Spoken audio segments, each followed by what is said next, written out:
से काम हो जाता है।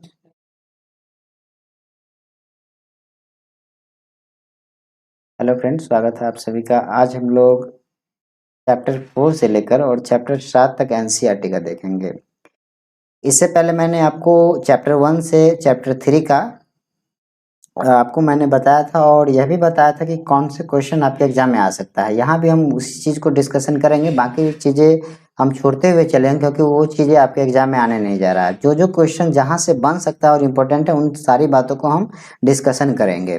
साथ ही साथ आपको, जैसे पहले भी मैंने बताया था, कि आपको एनसीईआरटी का जो कंटेंट है और साथ में पेडागोजी को जोड़ करके इसमें पढ़ेंगे हम लोग, क्योंकि क्लास 3 में कंटेंट से ज़्यादा कहीं आपका पेडागोजी का पोर्शन जो है वो बन जाता है। तो ध्यान से देखिएगा शुरू से अंत तक। चलते हैं सबसे पहले पॉइंट पे, हम लोग बात करते हैं सब। जो हमारा चैप्टर का नाम है हमारा पहला स्कूल। देखिए, यह कह रहा है कि स्कूल में हम बहुत सारी बातें सीखते हैं और समझते हैं। तो एक जिक्र जो है स्कूल का है, यानी हम कह सकते हैं कि विद्यालय का जो जिक्र है, यहाँ से पेडागोजी का जो क्वेश्चन बन सकता है वो कुछ इस प्रकार से बनेगा। यहाँ से क्वेश्चन जो आपका पिछली बार सीटेट हुआ था 2021-22 में, वहां भी क्वेश्चन पूछा था कि विद्यालय से लेकर क्वेश्चन पूछा था कि प्राथमिक कारक क्या होता है और द्वितीय कारक क्या होता है। तो जो प्राथमिक कारक होता है वह होता है विद्यालय, सॉरी, प्राथमिक कारक होता है वो होता है उसका परिवार, बच्चों का परिवार जो होता है उसका प्राथमिक कारक होता है। और द्वितीय कारक जो होता है वो विद्यालय, इसके अलावा कुछ अन्य चीजें, जैसे पड़ोसी हो गया उसका, है ना, उसका दोस्त हो गया। इसके अलावा जहाँ पर जिस वातावरण में वे रहता है उसको हम कह सकते हैं। इन सारी चीजों को हम द्वितीय कारक में रख सकते हैं, है ना। यानी कह सकते हैं हम कि जो बच्चे जो सीखते हैं वो सबसे पहले अपने परिवार से सीखते हैं, तो यह उसका प्राथमिक कारक या फिर प्रथम चीजें हो गई। और बाकी चीजों से उसके बाद सीखते हैं ये द्वितीय कारक में। जो पिछली बार सीटेट हुआ था उसमें परिवार और विद्यालय को लेकर क्वेश्चन पूछा था, तो उम्मीद करते हैं आपको ये बातें स्पष्ट हो गई होगी, है ना। एक लाइन भी यहाँ डिकोड कर रहा है कि हम अपने परिवार से ही सबसे पहले सीखना शुरू करते हैं। ये बातें मैंने आपसे डिस्कशन कर ली। यहाँ से एक क्वेश्चन बनेगा, इस बात को आप नोट करके रखिएगा। नेक्स्ट हम नेक्स्ट जो क्वेश्चन बन सकता है, यहाँ से हम तो चर्चा कर ही चुके हैं, बस थोड़ा सा एक लाइन आप लोग पढ़ लेंगे। हम परिवार में एक दूसरे से बहुत कुछ सीखते हैं। यहाँ एक बात नोट कर लीजिएगा, जब हम परिवार में होते हैं तो एक दूसरे से, चाहे वो छोटा हो या बड़ा, हम लोग एक दूसरे से अपने परिवार में बहुत कुछ सीखते हैं। बस इतनी चीजें ध्यान रखेंगे। और नेक्स्ट देखते हैं हम लोग नेक्स्ट चैप्टर में। इस चैप्टर में बस इतना ही क्वेश्चन था। वो जैसा आपने देखा है कि जो प्राथमिक कारक और द्वितीय कारक क्या होता है, इस पे फोकस था ये चैप्टर। चलते हैं चैप्टर 5 में। चैप्टर 5 जो है छोटू का घर, इसमें क्या क्या इंपॉर्टेंट बन सकती है, उसी तरह मैंने हाईलाइट इसको भी कर रखा है, तो आप को बताते हैं क्या क्या क्वेश्चन बन सकता है इसमें। पहला जो क्वेश्चन बन सकता है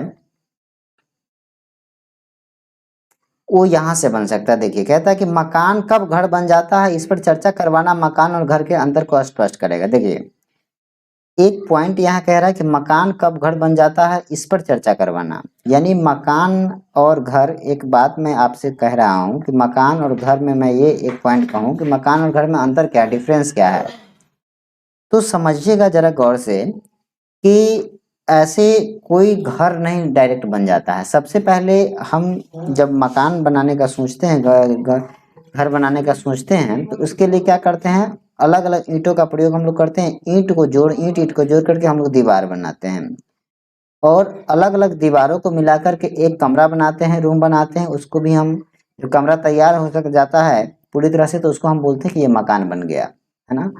और जब एक मकान, दो मकान, तीन मकान इस तरह से एक जगह मिलता है, तब उसको हम लोग बोलते हैं घर, है ना। तो ये बातें आप ध्यान रखेंगे। नेक्स्ट पॉइंट पर आते हैं। यहाँ देखिए, यहाँ कह रहा है कि हमारे घरों में लोग तो रहते ही हैं, पर हमारे साथ साथ कुछ जानवर भी रहते हैं, कुछ हमारी मर्जी से और कुछ हमारी इजाजत के बगैर। अब आप सोच रहे होंगे जो जानवर शब्द का प्रयोग किया है वो क्या बड़े बड़े जानवर हमारे घर में रहते हैं? तो बड़े बड़े जानवर में आप कह सकते हैं जैसे बिल्ली रहते होंगे। इसके अलावा जो ये एनसीईआरटी है क्लास 3 का, इसमें जानवर का प्रयोग छोटे मोटे कीड़े मकोड़े जो है उसके लिए भी किया गया है, तो इस बात को भी ध्यान रखिएगा। दूसरी बात, जैसे आगे कह रहा है कि घर अलग अलग तरह के होते हैं। जब आपको मैं घर टॉपिक पढ़ाऊंगा तो पूरी डिटेल से बताऊंगा, आपको मैं अभी थोड़ा सा बता दूं कि जैसे जो ठंडी वातावरण के एरिया है जहाँ पे बहुत ज़्यादा ठंड पड़ती है, वहाँ के लोग जो बर्फ का जो ईंट होता है ना, इससे जो बनाया जाता है घर, बर्फ के ईंटों से घर बनाया जाता है जिसको हम लोग बोलते हैं इग्लू, उस तरह के घर में वो लोग रहा करते हैं। इस तरह के कुछ घर बनाता है इग्लू और उसमें रहा करते हैं, है ना। कुछ कम जहाँ ठंड पड़ती है वहाँ कुछ इस तरह के जैसे इस तरह के घर बना करके वो लोग रहते हैं, ताकि जो बर्फ गिरती है तो बर्फ वो आसानी से नीचे आ जा सके। ठीक है, नेक्स्ट हम बात करते हैं।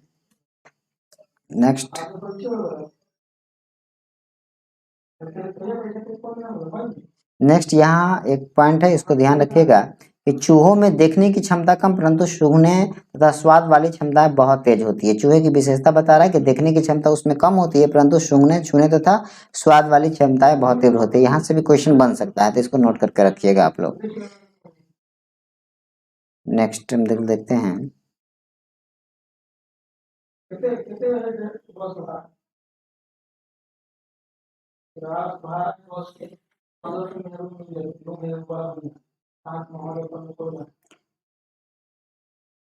यहाँ एक स्वच्छ भारत अभियान से क्वेश्चन है कि स्वच्छ भारत अभियान जो है किसकी वर्षगांठ के लिए शुरू किया गया था? वो गांधी जी की 150वीं वर्षगांठ थी, उसके लिए शुरू किया गया था, है ना।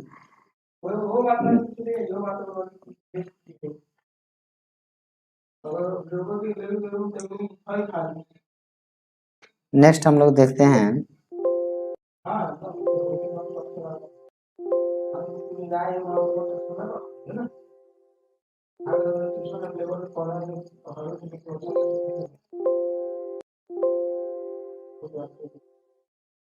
नेक्स्ट आगे देखते हैं हम लोग कौन सा टॉपिक बन सकता है।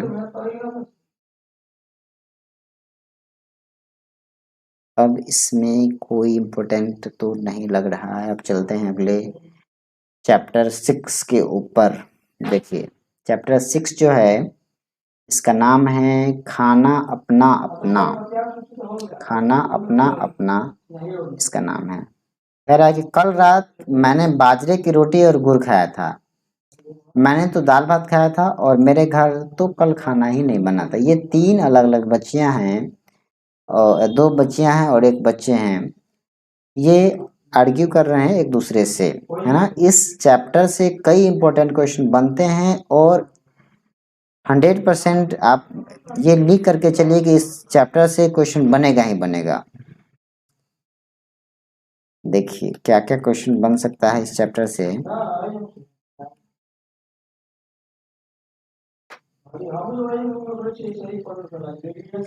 देखिए यहाँ कह रहा बच्चे खुले माहौल में अपनी बात बेझिझक कहते हैं। एक दूसरे के खाने के बारे में सुनकर हम अपने खाने से जुड़ी संकुचित सोच से हट सकते हैं। इसी से दूसरे लोगों के बारे में हमारी समझ बढ़ेगी। बच्चे से संबंध बनाना और ऐसा माहौल बनाना जरूरी है जहाँ उनकी बात संवेदनशीलता से सुनी जाइए। देखिए यहाँ से क्वेश्चन तो नहीं बनेगा, फिर भी मैंने इसको पढ़ दिया है। नेक्स्ट देखते हैं। यहाँ से कोई भी क्वेश्चन नहीं बनेगा आपके एग्जाम में। नेक्स्ट यहाँ से भी नहीं बनेगा। नेक्स्ट देखते हैं। हाँ यहाँ से एकदम VBI है, इसको नोट करके रखिएगा। यहाँ से क्वेश्चन बनेगा ही बनेगा। ये जो पॉइंट अभी था यहाँ से क्वेश्चन बनेगा ही बनेगा, इसको नोट करके रखिएगा जो मैं बता रहा हूँ ये है। ठीक है,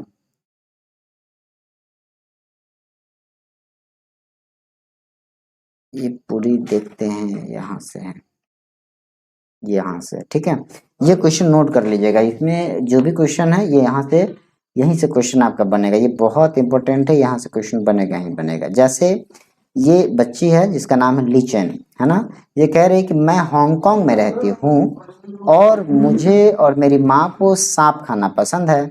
जब भी हमारी सांप खाने की इच्छा होती है तब हमारे पास एक होटल में तब हम पास के एक होटल में जाकर लिंग हु फेन कहते हैं। यहाँ से कैसे क्वेश्चन पूछेगा, क्वेश्चन इस तरह पूछता है कि जैसे कहेगा कि लीचेन हांगकांग में रहती है, बताइए कि लीचेन को किस तरह के खाना पसंद है। तो हांगकांग में जो रहती है वो सांप खाना पसंद है और उस खाने को क्या कहते हैं, तो उसको लिंग हु फेन कहते हैं।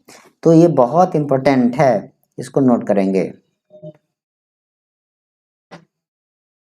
क्वेश्चन नंबर सेकंड कह रहा है कि मैं कश्मीर में रहती हूँ और सरसों के तेल में बनी मछली मुझे बहुत पसंद है। एक बार हम गोवा गए थे, वहां हमने मछली खाई पर स्वाद बहुत ही अलग था। माँ ने कहा अरे यह तो नारियल के तेल में बनी समुद्र की मछली है। यहाँ दो राज्य का जिक्र है, एक कश्मीर का जिक्र है और दूसरा गोवा का। ये भी बहुत इंपॉर्टेंट है, यानी VVI है, हम कह सकते हैं। कश्मीर में कहता है कि मछली जो लोग खाता है वो सरसों के तेल में बना हुआ खाता है, और गोवा में जो मछली खाता है वो पहला चीज याद, ये तो मछली जो होती है तो समुद्री होती है, और दूसरी पॉइंट ये ध्यान रखना है कि ये जो मछली होती है इसको जो खाया जाता है वो आपको नारियल तेल में खाया जाता है बना करके। तो इस चीज को भी नोट करके रखिएगा। नेक्स्ट हम लोग देखते हैं अब, और नेक्स्ट है ये टॉमस का। ये टॉमस कह रहा है कि मैं केरल में रहता हूँ। तो ध्यान रखिए केरल में क्या कह रहा है, कि ये कह रहा है कि मुझे दो चीजें पसंद है। पहला चीज कहता है कि ये मेरे घर में ही उगता है, और दूसरा चीज भी कह रहा है कि मेरे घर में उगता है। लेकिन एक कह रहा है जमीन के ऊपर और सॉरी कहते हैं ऊंचे पेड़ पर, और दूसरा जमीन के नीचे। तो जो पेड़ के ऊपर उगता है वो है नारियल, और दूसरा जो है टैपियोका की जिक्र कर रहा है, ये टैपियोका, है ना। तो टैपियोका और नारियल का ये जिक्र कर रहा है। तो ध्यान रखिएगा, इसमें ध्यान देने वाली बातें ये हैं कि ये चीजें अगर जिक्र करेगा नारियल और टैपियोका का जो भोजन है वो किसको पसंद है, तो ध्यान रखिएगा जो केरल के लोग हैं उनको, है ना। तो यहाँ पर हम लोग देखे हैं भोजन में जो विविधता है उस पर हम लोग चर्चा किए हैं, और ये बहुत इंपॉर्टेंट था, इसको नोट करके आप रखिएगा, एक एक क्वेश्चन आएगा ही आएगा आपके एग्जाम में। अब आते हैं चैप्टर 7 पर। चैप्टर 7 जो है यह है, इसका नाम है बिन बोले बात। देखिए इससे क्या क्या इंपॉर्टेंट बन सकता है, इससे क्या क्या इंपॉर्टेंट बन सकता है उससे हम जिक्र करेंगे। यहाँ देखिए कह रहा है कि हम सब अपनी तरह,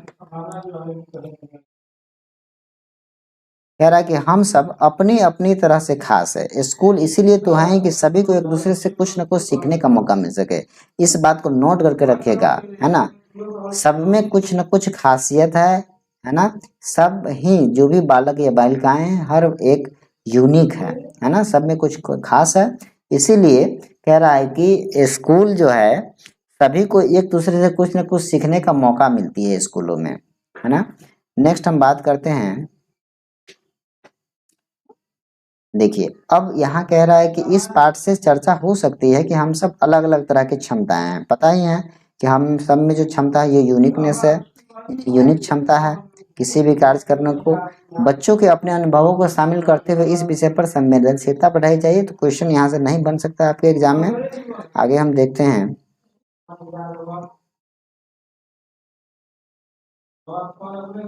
आगे देखिए यहाँ कुछ नहीं है, एक सृजनात्मकता की है। सृजनात्मकता की चर्चा हम पार्ट 1 में किए थे। सृजनात्मक क्या होता है कि बच्चों को सृजनात्मक कार्य करने के लिए प्रेरित करना चाहिए और उसे दिया भी जाना चाहिए। तो इस बात को ध्यान रखना चाहिए आपको।